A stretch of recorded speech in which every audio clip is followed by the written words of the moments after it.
Good evening. My name is Amber Church, and I'm very honored to be on the traditional territory of the Kwanlin Dün and the Tonquetchin with such an inspiring group of speakers.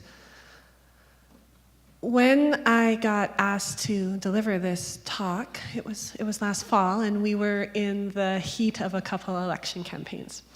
Everyone in this room went through the Yukon one first, and as someone whose voting priorities are climate change and the Peel watershed and our relationships with First Nations, I came into that feeling a certain amount of cautious optimism. The next day, we went through the American election, and I was a little worried the apocalypse had actually happened. The good news is that in the intervening period, although what we've seen from our southern neighbors in the echelons of power has been some of the most devastating policy that we've seen in a long time, what we've seen from the grassroots has been absolutely empowering. Be it citizens who are phoning their elected officials every single day, clogging the phone lines to discuss their views on whichever bill is being discussed that day, to the Women's March, and to, we know, the upcoming science and climate change marches that are planned in the coming months, to the response to the absolutely horrendous Muslim ban, and to things like developers creating apps that are playing the stock market based on what Trump says on Twitter and giving the funds to Planned Parenthood.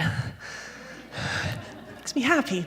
And I think we as polite Canadians could actually learn quite a bit from what's going on in the South right now and start thinking about democracy as a verb, as something that we should be doing every day, not just something that once every 4 years we tick a box on a piece of paper and let's see how that turns out 4 years from now, which, let's face it, some of us do.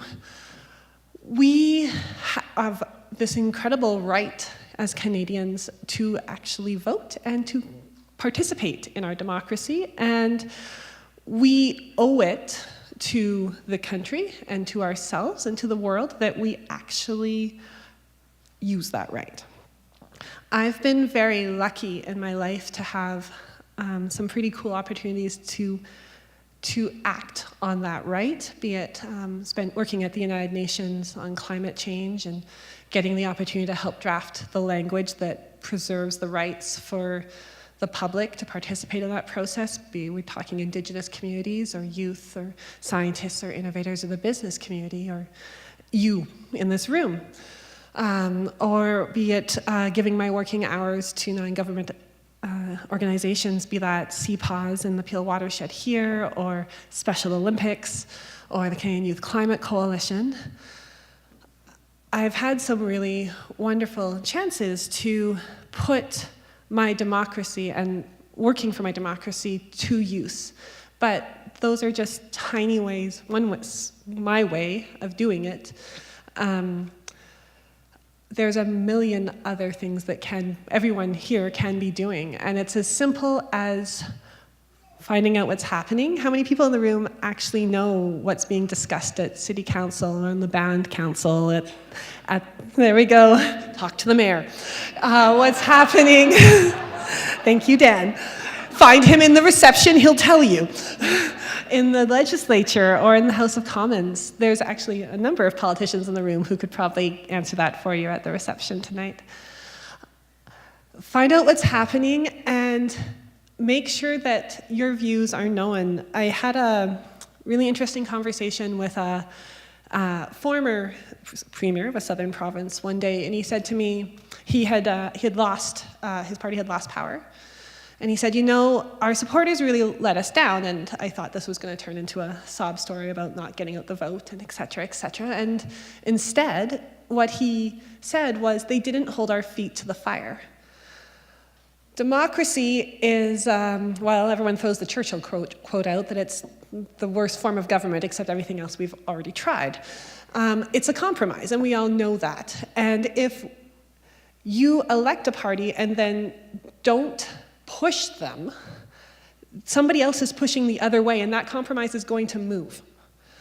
So yes, you do have to write letters and you do have to make phone calls. And I know it's not very glamorous, but it does make a difference. I promise the politicians in the room really do love to hear from you. And we're in a small enough place that you can actually talk to them in the grocery lineup as well if you want.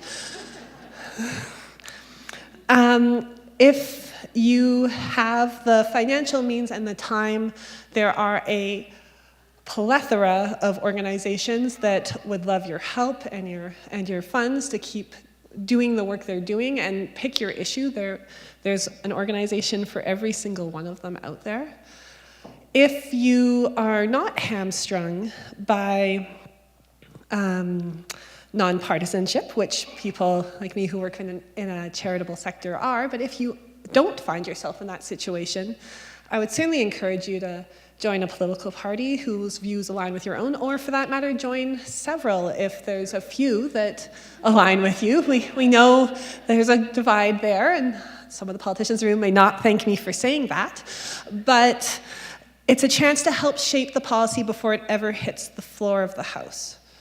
And if you are feeling particularly brave, or maybe a slightly sacrificial lamb, depending on your perspective on it, you could always run. Because we do need people who care desperately about our democracy to be stepping forward and taking part in an active role. I guess I would just like to conclude by saying we have this incredible, incredible right that so many in the world do not. We should be championing it and celebrating it, and we should be acting on it every single day. Thank you.